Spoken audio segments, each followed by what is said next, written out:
Olá a todos, bem-vindos a mais um episódio do Projeto 230 aqui na Assembleia da República, onde vamos entrevistar Pedro Delgado Alves, deputado do Partido Socialista. Muito bem-vindo. Muito obrigado pelo convite.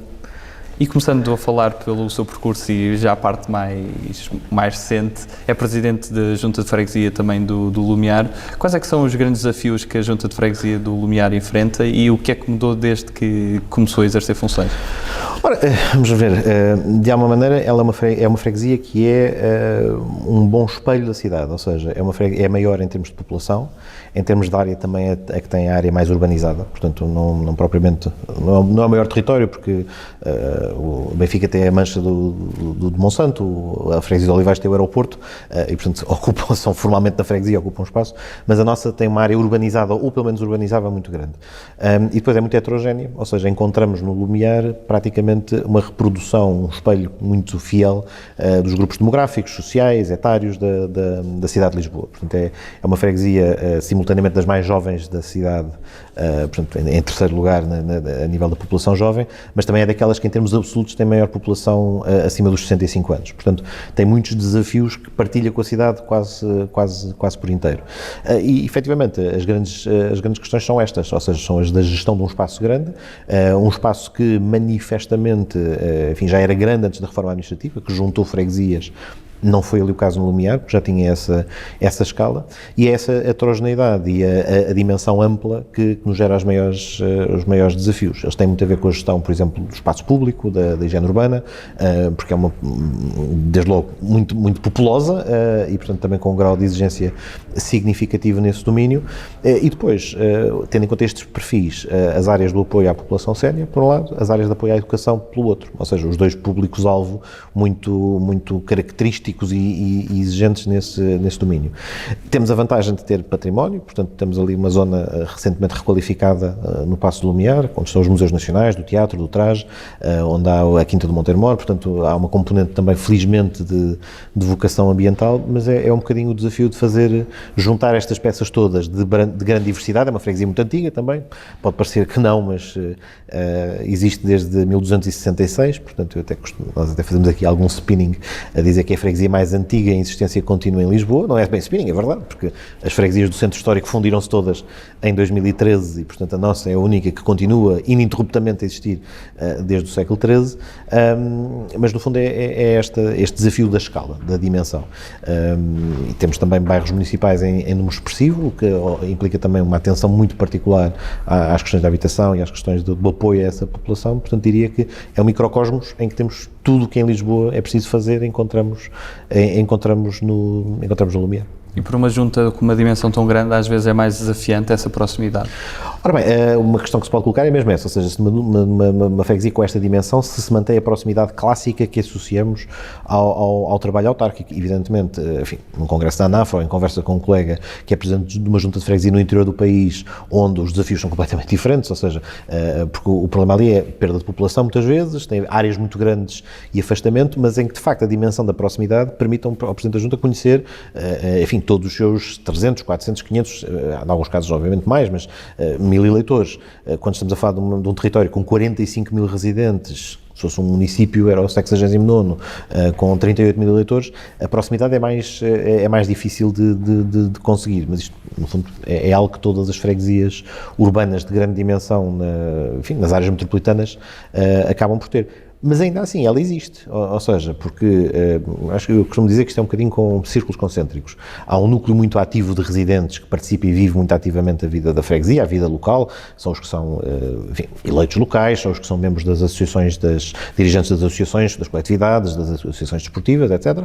Depois há aqueles que participam ativamente nas atividades culturais, desportivas e, portanto, que vivem o território mais intensamente e depois também vamos encontrar população que, no fundo, faz uma vida mais funcional no território, pode não ter ali raízes, no fundo não interage tanto com a comunidade. Portanto, há todo o perfil de experiências. Em relação às pessoas mais participativas, mais envolvidas, mais engajadas, aí sim, há essa proximidade. Mas, obviamente, não é o mesmo que ser presidente de uma junta de freguesia de menor dimensão e que, por isso, facilitaria a proximidade. Para quem cresceu em Lisboa nos anos 80, 90, o que é que recorda mais dessa cidade e desses tempos de infância? Ora bem, Lisboa mudou muito substancialmente nos últimos anos, portanto, nas últimas décadas, mas eu diria que, enfim, se hoje tivesse, só posso especular qual é que seria a minha experiência a crescer hoje em Lisboa, mas seria seguramente diferente, isto é, a capacidade, a oferta, desde logo, a oferta cultural, a oferta de atividades e a deslocação, a mobilidade melhorou e mudou muito, muito significativamente.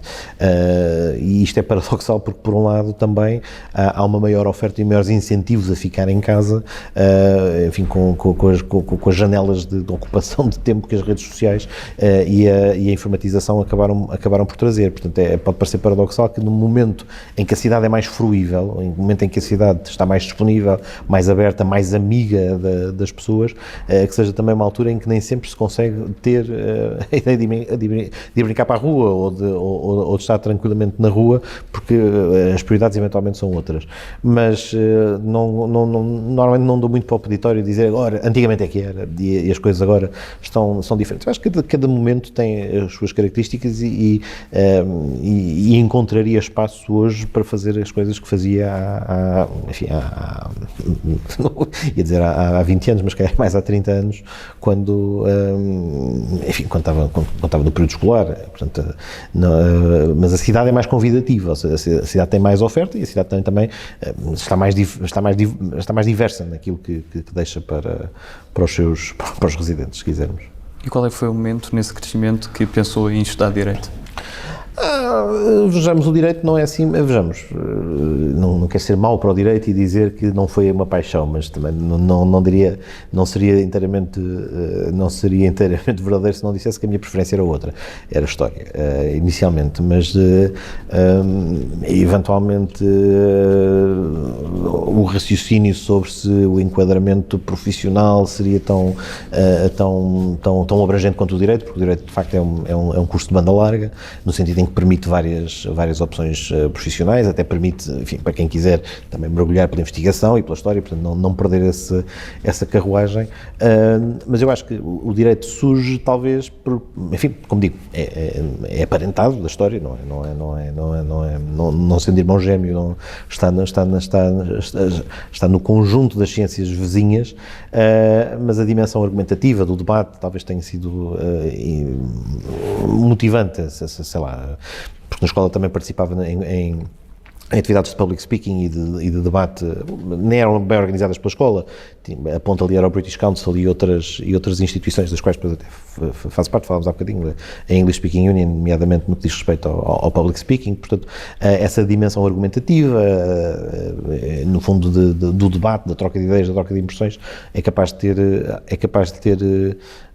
de ter ajudado. Acho que a certa altura fazia uma piada, uma vez fazia parte do coro da escola, e a certa altura, objetivamente, enfim, não estávamos a ligar nenhuma ao ensaio, estávamos noutra, eu e mais 2 ou 3, cá atrás, porque ainda por cima é muito visível as vozes mais baixas, portanto, os baixos normalmente são poucos, porque infelizmente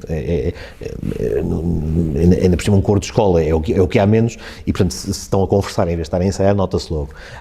E portanto, apanhados ou pelo menos confrontados com o professor, que devíamos estar a prestar atenção, enfim, assumi ali as dores e as despesas de defender o coletivo, ou seja, a dizer, não senhor, estávamos aqui a trocar impressões sobre o repertório e sobre o que seja, e portanto foi ali um momento em que, com pouquíssimo significado, mas houve ali um momento em que, enfim, mesmo aqui numa situação complexa, deu para argumentar qualquer coisa, e, portanto, não digo que tenha nascido aí uma brilhante carreira jurídica, mas pelo menos a demonstração de que há uma componente do justo e do injusto, mesmo em situações destas que aparentemente não trazem nada de particular, em que se nos sentimos injustiçados, devemos dizer qualquer coisa. Portanto, talvez esse ensaio do coro tenha sido assim o remoto antecedente para justificar uma carreira jurídica. E estou na Faculdade de Direito de Lisboa, na Clássica, e é obviamente uma faculdade que historicamente tem uma vida académica muito intensa, e em termos de também o fervor político que se vive na faculdade, foi esse período também que marcou e criou uma maior ligação à política? Vejamos, quer dizer, em defesa das outras faculdades de Direito, ou da outra mais antiga, portanto de Coimbra, acho que isso é inevitável nas faculdades de Direito, entre nós e em todo o lado, ou seja, porque inevitavelmente é um local em que se formam o quadro de juristas juristas que são indispensáveis depois à governação. E, portanto, historicamente as faculdades de Direito, onde quer que estejam, produzem e funcionam como acabam por funcionar como esse imã, não é? Muitas vezes há umas teorias muito conspirativas o caráter corporativo das faculdades de Direito, não, é uma área profissional que está mais ligada à atividade governativa, é uma atividade profissional que está ligada à produção das leis, portanto, e à sua interpretação, portanto, inevitavelmente isso acaba por acontecer. E, portanto, era assim com Coimbra, enquanto teve o monopólio, basta ler romances de outro período para perceber que o eixo não estava na Alameda da Universidade, estava na Alta de Coimbra, e obviamente depois do século XX, com a abertura de outra faculdade, também apoia nesse plano. Eu diria que quando entro na faculdade, eu por acaso não tive atividade política ou partidária quando estive na faculdade. Portanto, eu inscrevi-me na Juventude Socialista mais cedo, portanto, ainda quando morava na Amadora, portanto, na secção respectiva, e tive, enfim, isto foi talvez aos 15, 16 anos, portanto não cheguei a ter atividade autárquica, no sentido em que não podia ser eleito porque era menor ainda, mas a minha atividade, enfim, nesse plano era eminentemente local.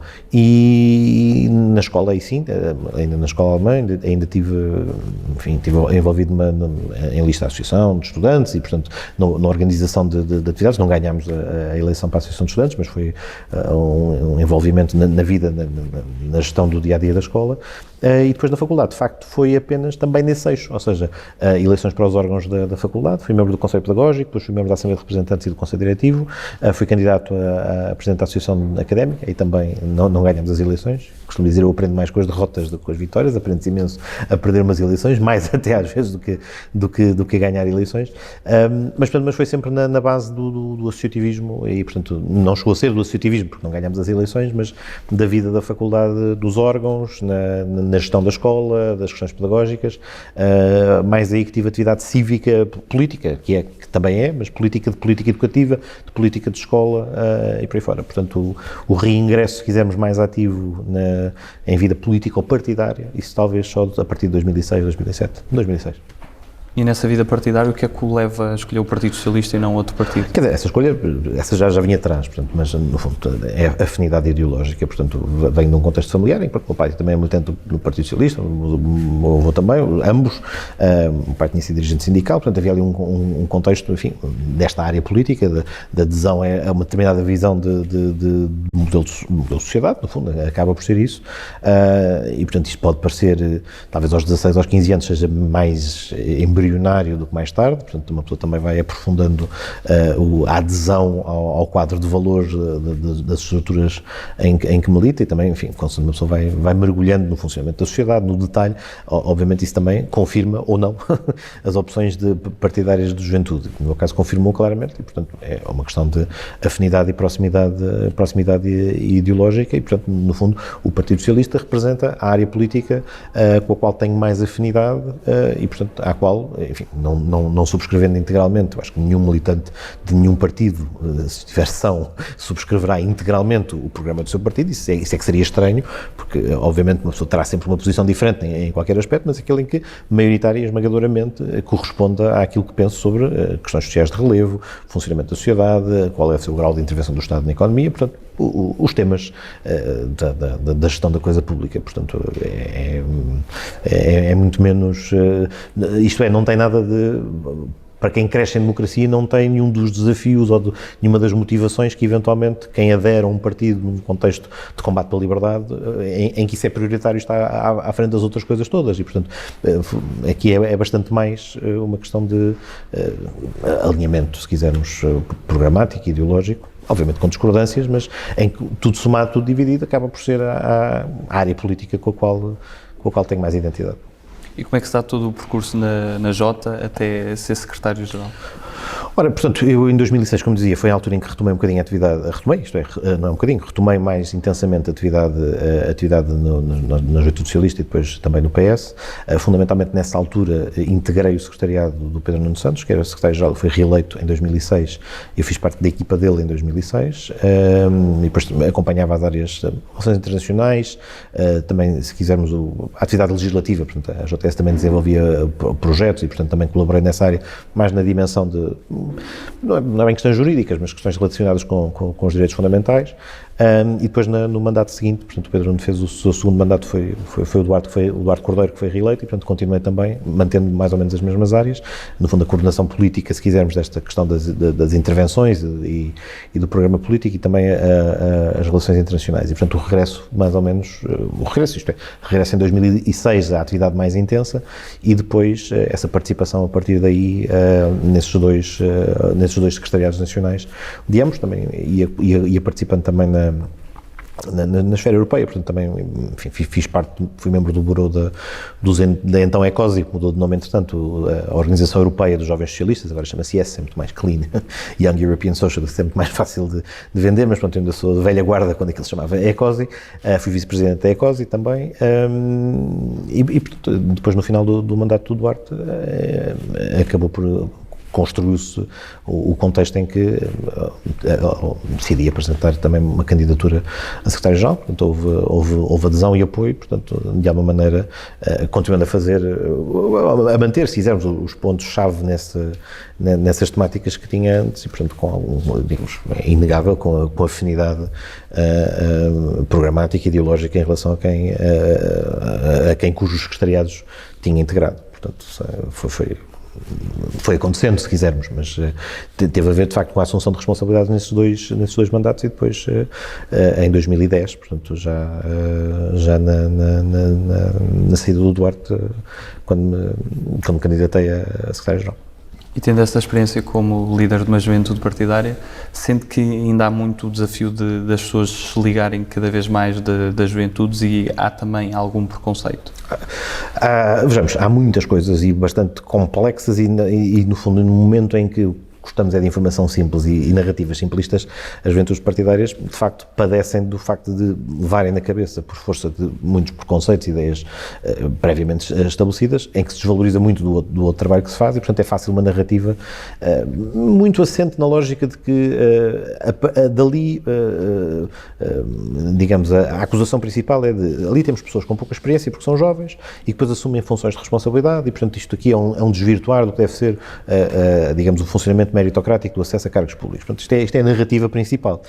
E é uma narrativa que assenta, tem vários furos, ou seja, primeiro, assume o pressuposto que por se ser jovem não se está habilitado academicamente, ou até muitas vezes profissionalmente, para o exercício de determinadas funções. Ou seja, é relevante que haja uma representação abrangente e que as juventudes partidárias desempenhem um papel não só de representação de determinado partido junto da população mais jovem, mas também a inversa. A inversa até é mais importante, é servirem de canal para poderem, em relação aos temas determinantes para a vida de uma pessoa a iniciar a sua vida profissional, ou uma pessoa que esteja a estudar, ou seja, questões relativas com acesso à educação, acesso à habitação, acesso ao primeiro emprego, precariedade, portanto, são temas em que as organizações partidárias de juventude devem ser os primeiros diplomatas, os primeiros representantes desta população, devem garantir que não escapam do radar das preocupações e dos programas políticos dos respectivos partidos, e, portanto, há aqui uma função de representação que de facto é importante, e por isso é que também existe legislação que enquadra o associativismo juvenil, o associativismo jovem, no qual está também inserido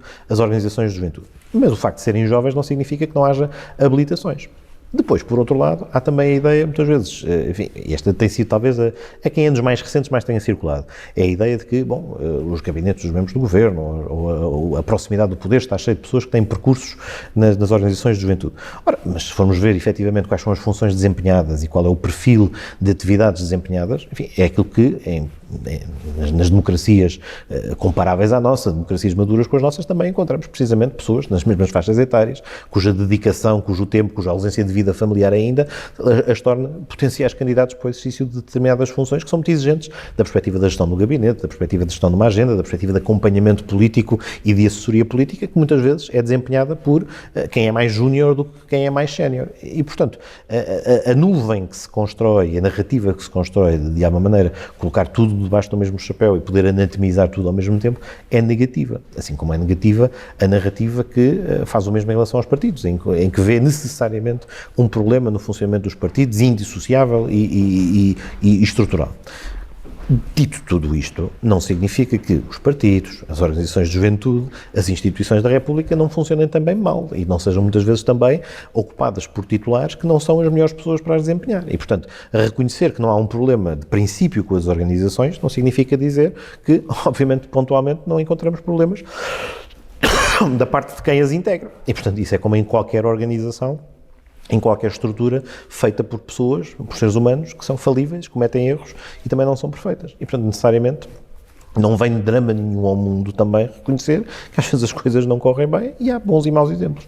Mas daí a fazer digamos, uma caracterização geral de que tem tudo ali um ferrete marcado na carne e que torna inconsumível e, portanto, que é um problema,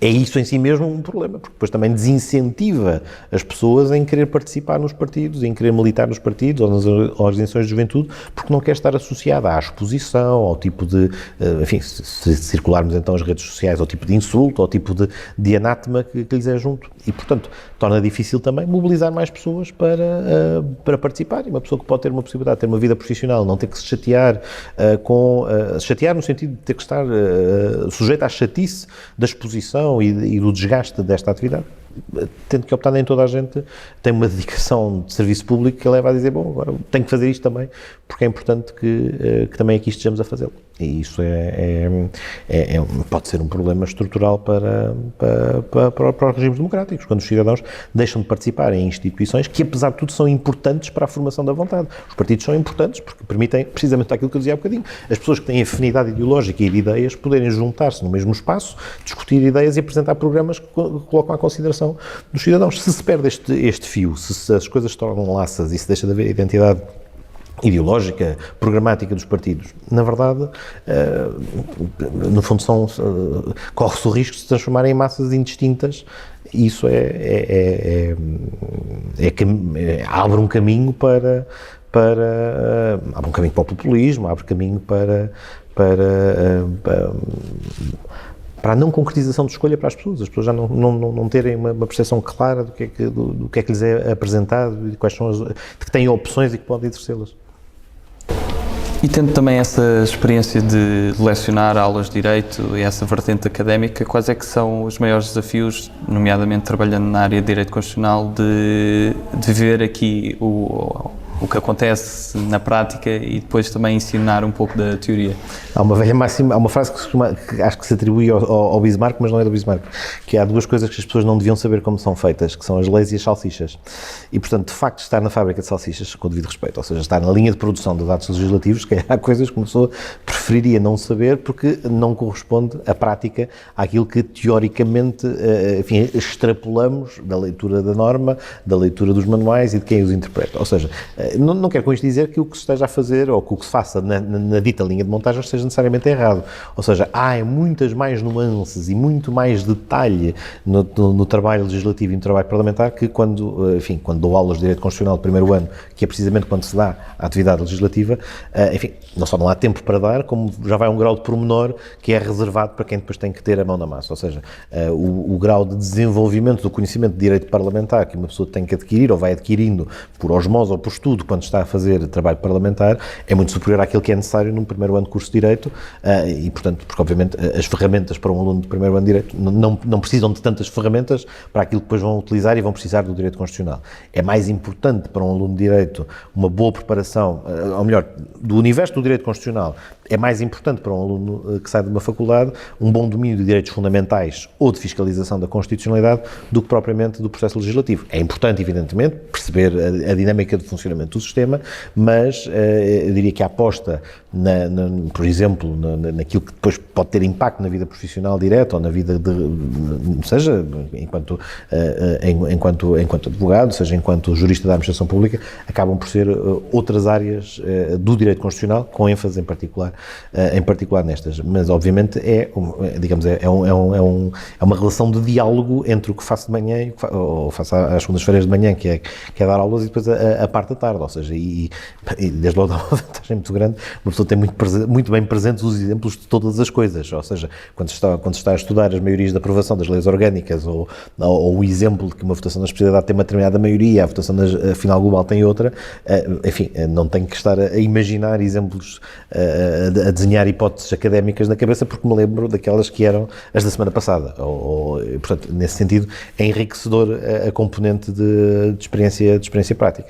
Aqui da parte da Assembleia, eu acho que também há um esforço grande da parte dos próprios serviços da Assembleia também de reforçar a outra componente, ou seja, também de trazer as faculdades também a reforçar a formação do pessoal de apoio da Assembleia. Eu acho que este eixo é muito importante. A Assembleia tem investido particularmente nisso, e aqui devo dizer, os grupos parlamentares não investem tanto nisso quanto seria desejável, ou seja, o apetrechar de ferramentas e do quadro especializado para lidar com muitas destas matérias é mais nos serviços da Assembleia que as encontramos, menos nos grupos parlamentares, que talvez se preocupem mais com o componente, enfim, do acompanhamento político das iniciativas e não do técnico-jurídico, porque em parte eventualmente saberão que podem contar com os serviços da Assembleia, que são muito competentes na matéria, mas pode gerar às vezes assimetrias na preparação e, portanto, como digo, nem toda a gente tem propensão para o direito constitucional, nem toda a gente tem formação na área do direito constitucional, nem toda a gente tem que ter formação na área do direito constitucional, mas essa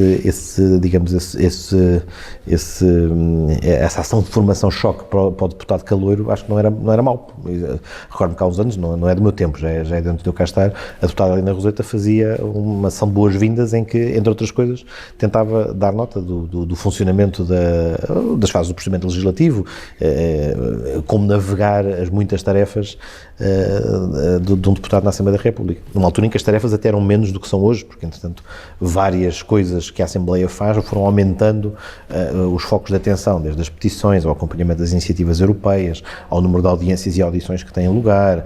Portanto, hoje o universo e a quantidade de coisas que um deputado tem na sua lista de tarefas é muito superior ao que tinha no início dos anos 80. Ou seja, um deputado dos anos 80 chegaria aqui hoje e ficaria surpreendido com o grau de intensidade de exigência do trabalho parlamentar.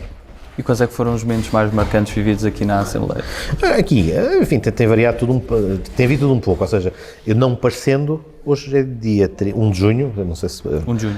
Hoje é dia 1 de junho, portanto, isto não é daqueles que não podemos dizer a hora, porque depois estamos a fingir que gravou para outro dia, hoje é 1 de junho, mas no dia 21 de junho, portanto, daqui a 20 dias, fará 10 anos que se iniciou a legislatura em que comecei, portanto, já estou na Assembleia há 10 anos, portanto, não parecendo é uma década.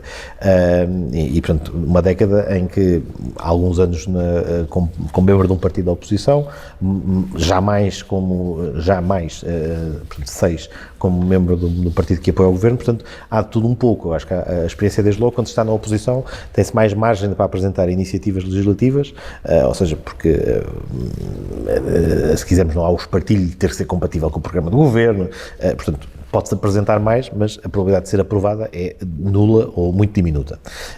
As coisas mudam de figura quando se está a suportar um governo, ou quando se está na maioria, porque aí, de facto, a possibilidade de concretização aumenta, ou seja, levar a bom porto uma iniciativa é mais provável, uma vez que se tem maioria, a capacidade de apresentar tudo é que diminui, porque obviamente há que articular com mais coisas, ou seja, há que articular com a posição que o próprio governo tem e com o que consta do programa do governo, há interação mais intensa com os contributos que podem vir dos ministérios e que sublinham que, bom, isto resolve um problema aqui, mas pode suscitar um problema acolá, portanto é um processo mais moroso, mais detalhado. Mas porquê? Porque, de facto, há o vislumbre daquilo vir a desaguar numa iniciativa legislativa que é aprovada. Portanto, há mais capacidade de realização. Portanto, este é o reverso da medalha de vantagens e desvantagens de estar na oposição ou de estar no governo. Aqui, momentos marcantes. Eu devo dizer que, apesar de tudo, enfim, porque foi no momento em que estávamos na oposição e era improvável que pudesse acontecer, foi a aprovação na generalidade do projeto de lei da coadunação. Ou seja, até foi um projeto que foi elaborado, não era um projeto do Partido Socialista, fomos deputados individualmente que o subscrevemos, portanto não tínhamos a adesão do grupo parlamentar, mas apesar de tudo desenhou-se uma solução que era facilmente compreensível como justa por uma maioria que pelo menos naquele momento se materializou.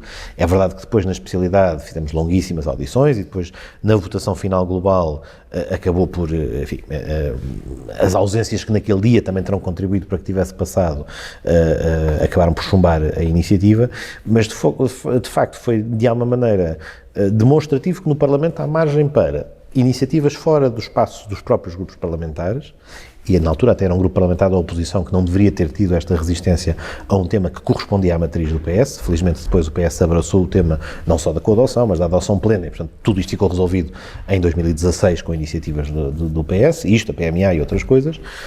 Mas não só, por um lado, esta questão do surgir uma iniciativa que não tem necessariamente de ser de um grupo parlamentar. A Constituição é muito clara, tem iniciativa legislativa, os deputados, os grupos parlamentares, o Governo, as Assembleias Legislativas Regionais e os grupos de cidadãos e eleitores. Mas está lá, os deputados ou os grupos parlamentares. Portanto, os deputados individualmente podem e devem ter iniciativa, apesar de ser raro.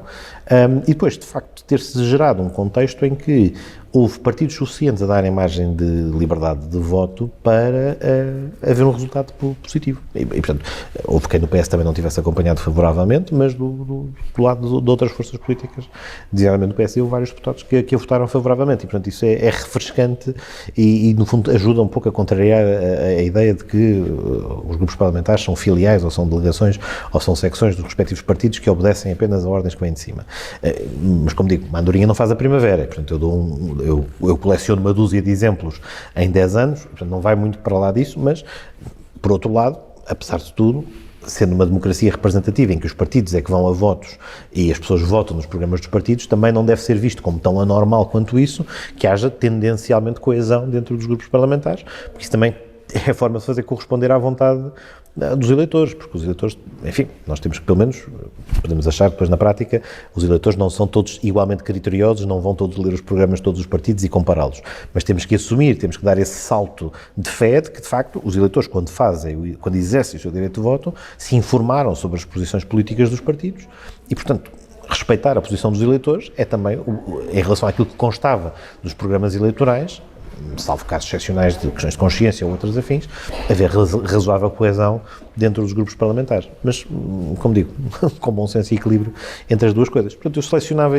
enfim, não tendo aqui uma hierarquização, esse pela surpresa, pela importância. Outro também dessa legislatura, aí não foi tanto uma decisão aqui no Parlamento, mas eu fui um dos subscritores da fiscalização da constitucionalidade do Orçamento de 2012 e que depois levaria a uma declaração de inconstitucionalidade do Orçamento de Estado, no tempo da Troika. Acho que isso também foi um momento de exercício de competências do Parlamento, que é competência também dos deputados, ou seja, poder requerer a fiscalização da constitucionalidade, e que também é o papel de defesa da Constituição.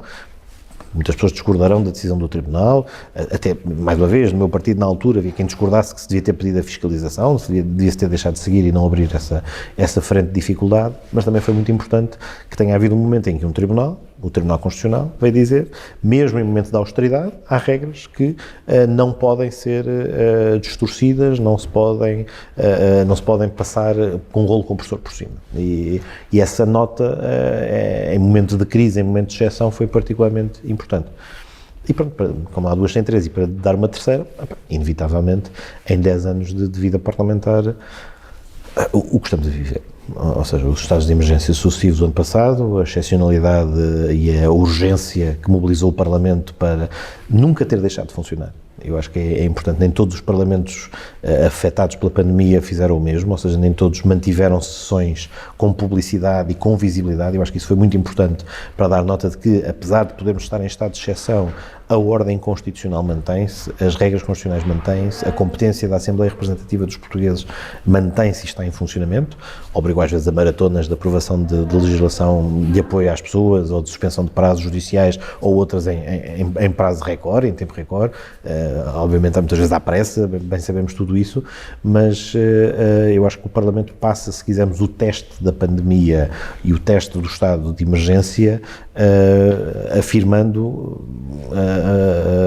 o seu papel, que o seu papel era insubstituível e, portanto, não se devia prescindir do Parlamento, ou não se podia prescindir e não se prescindiu do Parlamento neste momento. Por muito que haja dúvidas que as pessoas possam ter sobre se o estado de exceção, se o estado de emergência foi longe demais aqui ou acolá, se foi mal executado, assim, há um debate também doutrinário, teórico, interessante sobre isso, sobre se este modelo que temos é o mais adequado e tudo, portanto, todo legítimo. Mas, independentemente de tudo isso, o Parlamento teve as suas portas abertas, esteve a funcionar, arranjou maneira de manter aqui a chama democrática viva no momento de emergência. Passamos agora ao nosso conjunto de escolhas. E a primeira escolha que lhe proponho entre... Eu aviso desde já que provavelmente vou boicotar várias delas. Vamos ver. Não são difíceis. Humildade ou ambição? Humildade ou ambição? Sim. Humildade. sem dúvida. Cães ou gatos? Cães.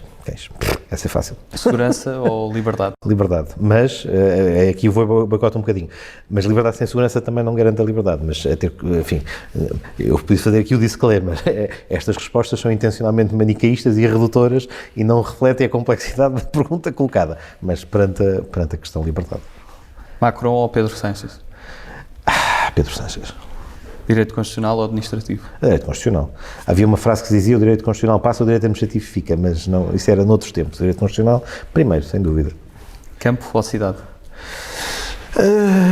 A cidade. É a cidade, não há volta a dar. Se não, mesmo que tivesse aí a praia, provavelmente a cidade ganhava. Sagres ou Superboc? Não gosto de cerveja. Eu não gosto mesmo de cerveja, ou seja, tem ali umas exceções, portanto, se eu pudesse meter aí, talvez Guinness ou Corona, mas não Prefere vinho? Cerveja não é a minha praia. Também não é, devo dizer isto, a nível de valorização dos produtos nacionais, não é o momento mais, não sou o melhor agente comercial dos produtos da República. Já tenho-me esforçado por apreciar um bom vinho com esforço, mas não é, de facto, não é assim, não é algo que me faça deslocar 300 km para o fazer, portanto, aí é passo. Kobe Bryant ou Michael Jordan? Devo dizer que geracionalmente Michael Jordan, apesar da Junta de Freguesia de Lumiar, em colaboração com a Câmara Municipal de Lisboa, recentemente ter inaugurado o maior painel de arte urbana na calçada de Carris, nas imediações da calçada de Carris, precisamente dedicado ao Kobe Bryant. Mas até comentávamos lá na altura que geracionalmente, de facto, os meus tempos de ver a NBA é Michael Jordan, sem dúvida. Portanto, é geracional, é a faixa etária dos Bulls, isso não haja qualquer dúvida. E como é que gostaria de ser recordado? Essa não é de escolha múltipla, mas com alguém que se esforçou por fazer o seu melhor para que a vida das pessoas melhorasse. Acho que isso já era bom. Jorge Palma ou Rui Veloso? Jorge Palma. Eixo do mal ou circulatura de quadrado? Como é que eu não gero um incidente diplomático? Porque eu tenho portanto, eixo do mal ou circulatura do quadrado? Que agora é a quadratura do círculo. Pois, agora é a quadratura do círculo. Não, agora é a circulatura do quadrado. Não, circulatura... Agora é que é a circulatura do quadrado. Era a quadratura do círculo. É confusão, por acaso são dois modelos televisivos bastante diferentes. Mas essa é fácil, sem moderação. Sem moderação. Já leio. Pronto, já fiz a batota. Fácil. 230 ou 180? 230. Se a pergunta for...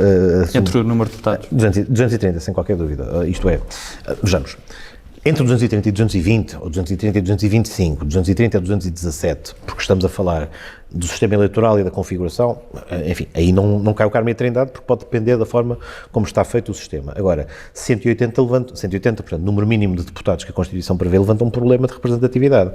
Levanta um problema de representatividade às zonas do interior do país mais desertificado e que têm menor dificuldade de ter deputados que as represente, porque obviamente isso significaria uma redução, e significaria também menor pluralismo. Poder-me-ão dizer, bom, mas olhando para a atual composição da Assembleia da República e para o que se torna difícil de formar maiorias, isso é assim, ainda assim é preferível o maior pluralismo e a maior representação, uma vez que mais vale obrigar as forças, mesmo as forças antidemocráticas, a terem que estar representadas e a terem que se expor o seu veneno antidemocrático, do que propriamente estarem à solta e a fazer a oposição extraparlamentar. Portanto, às vezes pode parecer contraditório assumir que maior pluralismo, ou melhor, maior pluralismo pode ter a desvantagem na governabilidade, mas é sempre preferível que o Parlamento seja tão representativo quanto possível. E 180, de facto, gera... enfim, é muito difícil imaginar um sistema eleitoral que permitisse assegurar essa dupla preocupação. Portanto, 230, e assim não tenho que mudar o nome do programa. Teriam que fazer menos entrevistas, portanto, eu percebo, a nível de gestão das vossas agendas, menos 50 era seguramente mais fácil de marcar, mas é da vida. E esse maior pluralismo também passa por um círculo de compensação nacional? Pode passar, ou seja, por exemplo, a experiência dos Açores é muito interessante, porque os Açores, o círculo de compensação serve mesmo para que não se desperdicem votos e, portanto, liberta um bocadinho mais o eleitor na sua escolha e não perdendo aquilo que os Açores conseguem alcançar, que é todas as ilhas são círculo eleitoral, portanto, até o Corvo consegue ter, e até tem dois, porque tem que ser, para o círculo ser pluriminal, tem a sua representação do Parlamento e, portanto, corrige as distorções. Para 230 não teria necessariamente de ser um círculo de compensação apenas, podia eventualmente ser um círculo nacional, mas eventualmente introduzir isso era mais simples de perceber pelas pessoas do que eventualmente o modelo que muito se tem discutido, que é círculos de candidatura, portanto os círculos uninominais, porque é uma mudança muito intensa, ou seja, enfim, escrevi um artigo sobre o assunto, um artigo científico na altura, portanto até propunha um modelo de sistema eleitoral que tinha a componente de círculos regionais, de círculos uninominais, um círculo nacional não é bem de compensação, mas um círculo nacional para ajudar a garantir a proporcionalidade, mas também temos que ter, mas estou-me a tornar mais conservador neste tema com o passar dos tempos. As pessoas têm que perceber como é que o seu sistema eleitoral funciona, e por muito que o nosso possa estar distorcido, porque alguns círculos eleitorais foram reduzindo a sua dimensão e outros foram crescendo, o que é certo é que as pessoas sabem como é que os seus deputados são eleitos. Ou seja, não há nenhuma dúvida sobre o processo, não é um exercício muito complicado, as pessoas sabem que é naquele círculo distrital que é a base de funcionamento e sabem que o seu voto depois se transfere na eleição de deputados e sabem até votar estrategicamente no sentido de, pronto, isto prejudica os menores partidos, mas a tendencial votação, o voto útil se quisermos, num círculo eleitoral de pequena dimensão é maior do que em Lisboa ou no Porto e portanto isto significa que os eleitores percebem como é que o sistema funciona. Portanto eu eventualmente a mexer no sistema eleitoral de forma conservadora, eu acho que era preciso corrigir estas distorções, eventualmente diminuir a dimensão dos círculos muito grandes. Lisboa tem quase 50, portanto é manifestamente difícil que um eleitor tenha conhecimento direto de todos os seus representantes. E, de certa maneira, o Círculo de Lisboa e o Círculo do Porto funcionam um pouco como Círculo Nacional. Portanto, é o local onde estão, muitas vezes, os candidatos que potencialmente são ministeriáveis e que potencialmente são as linhas da frente das lideranças dos partidos e torna-se menos conhecido o deputado que representa um determinado concelho, uma determinada área. Portanto, aí acho que há algum trabalho a fazer. Mas isso tudo precisa de 2/3 que são difíceis de reunir. E se pudesse dirigir um convite a uma personalidade com quem nunca teve a oportunidade de almoçar, quem é que seria essa pessoa? Uma personalidade qualquer com quem nunca tive a oportunidade de almoçar. Nacional, internacional? Eu, por acaso, há uns anos fizeram uma pergunta parecida, mas infelizmente já não posso convidá-la, que seria o Leonard Cohen, mas hoje em dia não sei. Eu devia ter visto programas anteriores para saber que iam fazer esta pergunta, porque esta deve ser repetida, não é? Esta costumamos fazer. Esta costumam fazer. Mas é uma questão interessante. Pode ser da política, de outra área. Sim. Mas, o top 3 é António Guterres, Papa Francisco e Obama. O Obama é um bom candidato, mas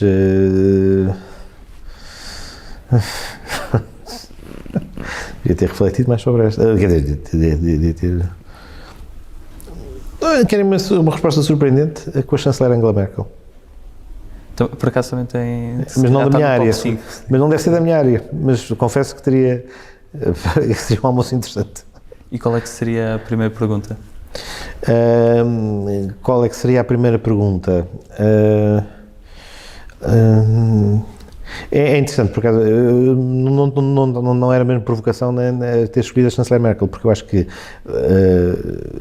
ao longo dos 16 anos de liderança da Alemanha, passou por várias fases, passou por vários momentos políticos, mas no final soube, enfim, nós próprios, eu acho que, enfim, da minha perspectiva, da minha área política, acho que tem capital, não é capital de reclamação, mas tem capital de oposição e de divergência em momentos fundamentais desse percurso, designadamente quando esteve em cima da mesa, durante o resgate da Troika, durante a crise das dívidas soberanas.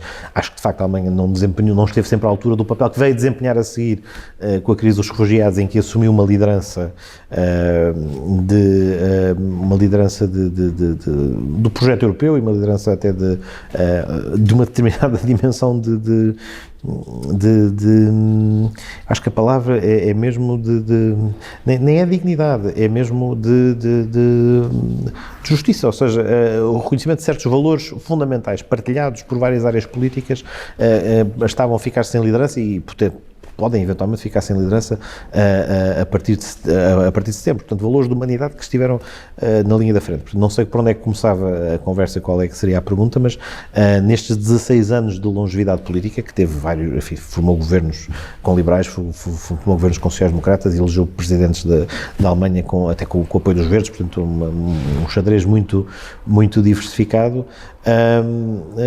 Eu acho que a pergunta era mesmo o que é que motivou, não é o que é que motivou uma determinada decisão, é quando é que era evidente que o que estava em jogo era mais importante que a espuma do dia. Ou seja, eu acho que no momento da crise dos refugiados, houve ali um momento em que a chanceler Merkel soube perceber e soube identificar com toda a clareza qual era a prioridade para o espaço comum, partilhado, político europeu que todos temos. Vindo de uma área política que não é a minha, mas que soube, enfim, enfrentar a impopularidade, desafiar o seu próprio partido e, no final, acabar por adotar a solução justa. E ainda é criticada por isto, mas apesar de tudo, essa firmeza, a pergunta, no fundo, era o que é que gerou essa epifania naquele momento? Ou seja, o que é que leva alguém a tomar uma decisão potencialmente contraditória com a sua área política. É interessante porque há esta ideia da coragem nas decisões políticas não é uma coisa muito não é uma questão de ser popular, mas o livro que lançou o Kennedy antes de ser candidato à presidência, é o Profiles in Courage, e de facto o que é que ele faz é uma análise de decisões políticas de vários senadores, portanto a abordagem dele era de vários senadores e portanto no fundo ele estava a cultivar a sua faceta de parlamentar, mas que tomaram decisões contra os próprios partidos ou contra o interesse dos seus Estados, que muitas vezes isso significou o fim das suas carreiras políticas, mas que num determinado momento acharam que aquela era a decisão que tinham que tomar e não tiveram receio de ficar sozinhos num contexto de adversidade. E, portanto, eu acho que esse momento da chanceler Merkel, talvez para a primeira pergunta, talvez fosse esse. E depois seria um almoço mais interessante do que os outros, porque precisamente geraria mais debate do que se escolhesse alguém da minha área política, se calhar. E tem uma banda ou cantor favorito? Sou muito eclético, ou seja, mas há bocadinho tenho, seria o Leonard Cohen se tivesse que escolher alguém, enfim, sem grande dúvida, esse é logo à cabeça. E no cinema, há assim algum filme que o tenha marcado mais?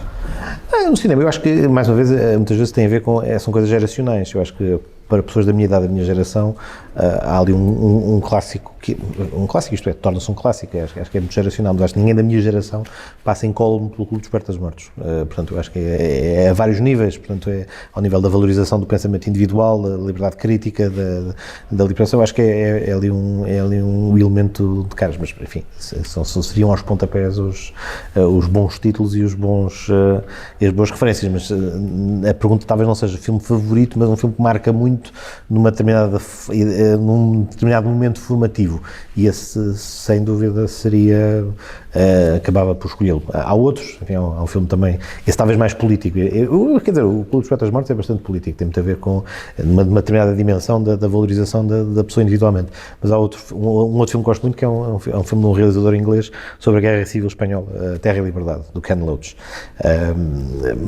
porque convoca várias coisas, ou seja,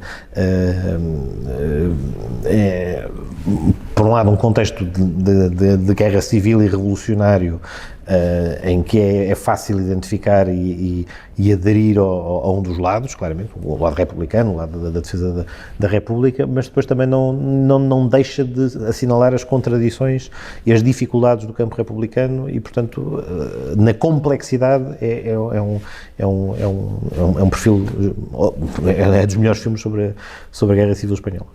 E na literatura? Na literatura, enfim, mais uma vez, esta coisa dos tops de listas não é uma coisa que me agrade por aí além, mas no fundo não é que tenha preparado uma resposta, mas há um livro que também volta da mesma altura, não é da adolescência, é início, mas o Pêndulo de Foucault, de Humberto Eco.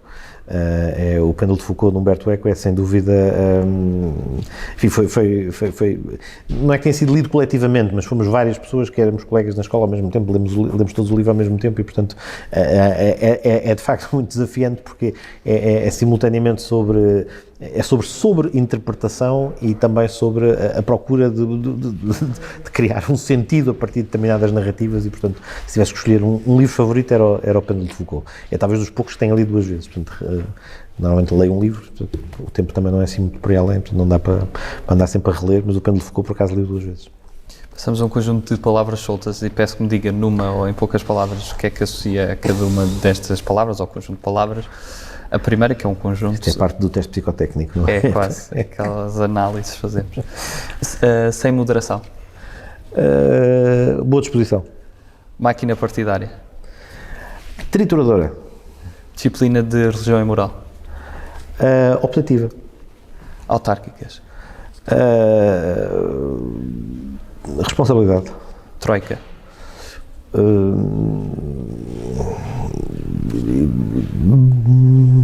Excesso, de exagero, ou seja, de modo de ir para lá de dogmatismo até. Justiça. Justiça. Declamar aqui a frase do Ulpiano, que é, eu acho que se houvesse, a justiça é a perpétua e constante vontade de atribuir a cada um o seu, agir honestamente e não lesar ninguém. É uma frase com mais de 2000 anos, mais de 2000 anos não, mas com quase 2000 anos, que é especialmente rigorosa para descrever aquilo que deve ser a justiça. Portanto, estas 3 ideias-chave, se todos nos pudéssemos ater a elas, os advogados ficavam sem emprego. Porque de facto, é isto, é não lesar ninguém, agir honestamente e atribuir a cada um o seu. E, portanto, isto vale, enfim, nas relações entre as pessoas, mas vale também na construção de uma sociedade, vale também, digamos, num parlamento. Portanto, é uma frase muito velhinha, mas continua na mousse. Injustiça. Injustiça. Esta é mais complicada, porque não é necessariamente só a negação da outra, mas eu acho que na raiz da injustiça, muitas vezes, e enfim, talvez agora estico-me um bocadinho mais, da injustiça e do mal, é a falta de empatia.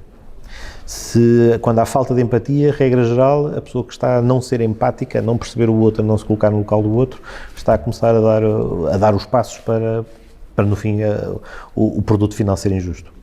Revisão constitucional. Eu hoje diria relâmpago, porque aqui a Comissão Eventual da Revisão Constitucional, portanto, houve só um projeto, foi muito breve, mas a Revisão Constitucional é importante,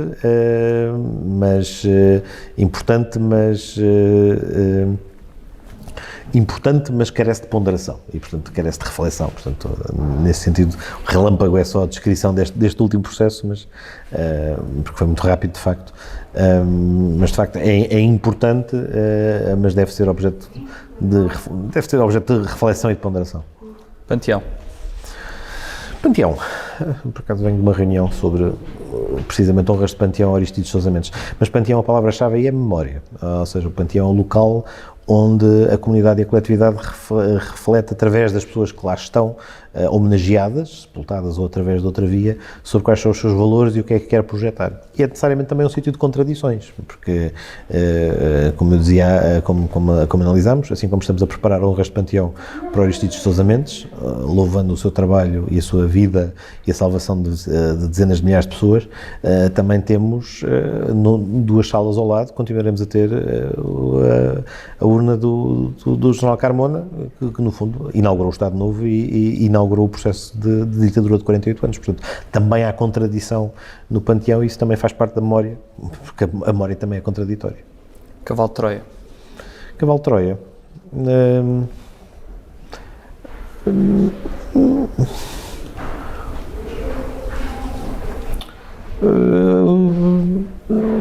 Vou aqui por um caminho sinuoso, mas não...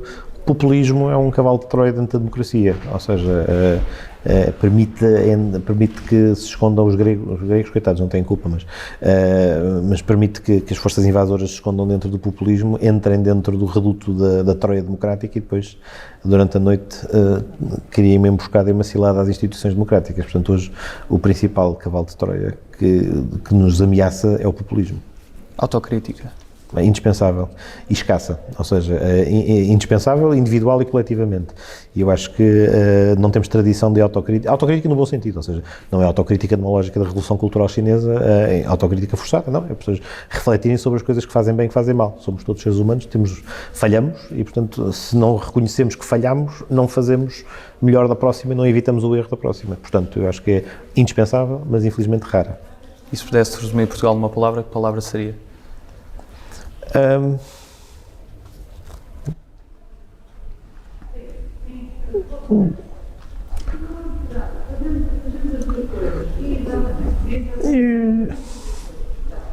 Casa.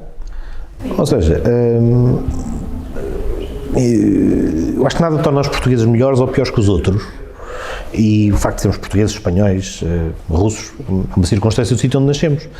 Mas essa circunstância depois acompanha-nos, ou seja, eu consigo ter conversas sobre o Vitinho, que era o que nos mandava para a cama nos anos 80, que tenho com outros portugueses que não tenho com um belga. Portanto, eu tenho um fator de afinidade caseiro fortuito, não é porque o nosso Vitinho seja melhor sobre a forma como os belgas eram mandados para a cama nos anos 80, é apenas porque há afinidades e cumplicidades que se geram do facto de partilharmos o mesmo espaço, vermos os mesmos programas de televisão, lermos a mesma literatura e crescermos com ela. Portanto, Portugal em si, enfim, há muitas teses, fala-se da Portugalidade, enfim, umas coisas umas organizações um bocadinho duvidosas, a nova Portugalidade. Eu não sei o que é Portugalidade, ou seja, a Portugalidade, o Portugal é diferente para cada um tem experiências diferentes, cada um tem abordagens diferentes, cada um vê o país de maneira diferente. Agora, eu acho que há um espaço, pelo facto de estarmos, não estamos presos, mas pelo facto de partilharmos este espaço, esta cultura, este local, isto gera uma afinidade, mas isto é muito mais uma questão de casa, de espaço partilhado, do que daqui termos valores melhores do que os do vizinho. Os nossos valores são, enfim, alguns são só nossos, outros são partilhados, mas Portugal em si tem uma história com a qual aprendemos, da qual retiramos bons exemplos e maus, assim como isso acontece numa casa ou numa família. Portanto, não deve estar à frente de outras coisas, não deve ficar atrás de outras coisas e, portanto, é uma relação quase sentimental. Porque depois, se a organização política é X ou Y, se a forma, se os indicadores económicos são estes ou aqueles, portanto, isso já não tem diretamente a ver com um conceito abstrato de Portugal. Portanto, Portugal é o lar, a casa. Para terminar, que mensagem é que gostaria de deixar aos portugueses? Isso quase parece agora olha para a câmara e vou plagiar o Raul Soldado, façam um favor de ser felizes. Eu acho que se todos se esforçarem por fazer isto, o efeito coletivo é vantajoso para toda a gente. Portanto, se todos nos esforçarmos por ser felizes, também produz efeitos aos outros também. Pedro Delgado Alves, muito obrigado pela sua participação. Até à próxima. Obrigado a todos que continuem em casa a assistir, obrigado pelo apoio que nos têm dado. Continuaremos aqui a entrevistar todos os 230 deputados da Assembleia da República. Obrigado.